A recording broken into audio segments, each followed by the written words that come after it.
Memphis. They played tonight. Probably the two best teams in the American. Robbie Hummel was on the call. That's why he ditched us last night. That's why he didn't come out with us last night. But Kendrick Davis didn't play. No. Memphis didn't win. We're going to talk about Houston in a second. I want to talk big picture about Penny, big picture about the Tigers, big picture about Memphis. He's been to one NCAA tournament since he's been there. Yep. Right? He won an NIT, and I would argue that when things were all said and done that year, that he was one of the top 25 to 30 teams in America. Weird scheduling, COVID year. I don't think that one's entirely on him. Okay. So where do you stand on the Tigers? They are 20-7 now this season. I mean, I don't think they're a tournament team this year. Listen, they may get in because, frankly, the bubble stinks, and we've gone to 68. So they may get in. No, but they may get in. It's fine. They're going to be right on the bubble.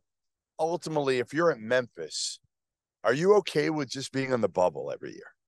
Are you okay with that? Because so far, we're going into year 5, and last year they barely got in, right? They were 22-11 last year, 13-5, finished 3rd in the AC, got in, and listen, they played well in the tournament. I'll give them that. They almost pulled the huge upset. Mm-hmm. But ultimately, they're not getting in the first 3 years. And now these last 2, if they're going to get in, they're squeaking in. Is that really okay at Memphis? Memphis. Yeah. This is Memphis. Oh, no, look, I get it. I don't We're not a Tulane. No, I get it. Trust me, I get it. I think that they're going to be in the tournament. I think they're going to find a way to get Is that enough? You're year 5. This isn't year 2. This is year 5 at Memphis. I'm not arguing with you. What I'm saying is that I think if you go to back-to-back NCAA tournaments, considering what they were when he took over and the rebuild, right? Considering what happened with James Wiseman and that entire class and that entire year, knowing that they made the run that they made 2 years ago, I'm not.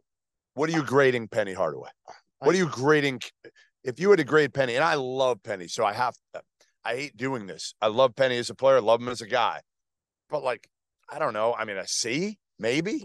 I think a C plus, B minus. I think if Penny was on here with us, if he was honest, like he would say, "Yeah, I don't think we've quite lived up to our potential." How could you say that? But I also don't think that it's the to the point where you're like, "All right, we got to get rid of this dude. All right, we got to make a change." Because the first couple of years, like it very much, there was a lot going. The first year was he took over a program that didn't have his guys. Second year, James Wiseman comes in, plays 3 games, then it's gone. Then the Jeffries kid gets hurt. 2 of their best 3 players are gone, right? Yeah, next year Ellis transfers. He doesn't live up to the hype, right? Next year he comes back. Damian Ball, they're talking up. He doesn't live up to the hype. Next year he comes back. Last I checked, Boogie Ellis and Damian Ball are doing pretty well.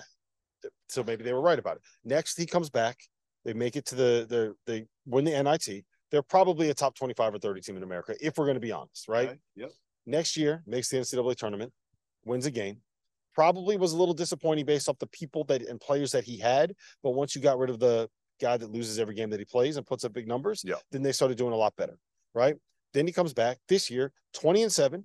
Kendrick Davis has been sensational, right? Yep. And they're probably going to get in the tournament. I think I would lean toward them getting in over not getting in. I think that a lot of the wins that they had in non-conference have aged really well. For example, Texas A&M. For example, Vanderbilt. For example, VCU. All those ones look a lot better now than what they got. All I'm saying is, like, even if they get in, like, I want more. Here's my biggest issue. And you're older this year. You got in Kendrick Davis and DeAndre Williams.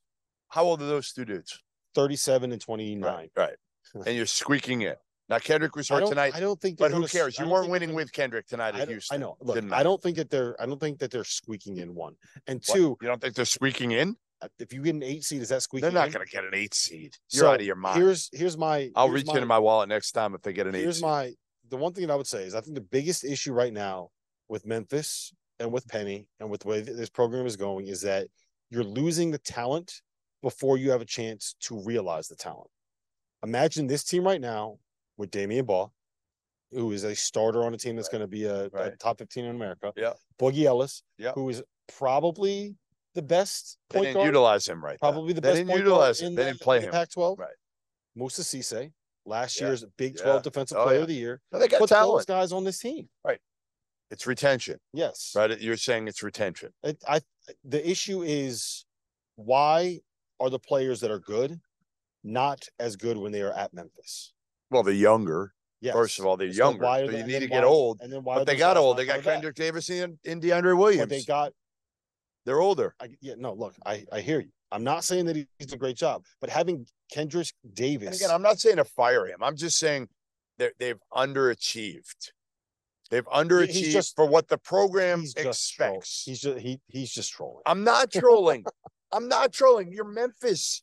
You should be in the tournament every year in the AAC. Am I wrong? Am I wrong? Is this about John? Is Cincinnati about John Martin? Are you really listen, upset about John Martin? Cincinnati. How good are they? How good's Tulane? I get program wise. I get what you're saying. You should be second in this league, clear cut. Probably. You may not be able to beat Houston. That's fine. Probably. No shame. The disappointing losses, like they're 20-7 right now. I think you can make an argument they probably should be 23-4, 24-3, something like that with the schedule that they played. Right.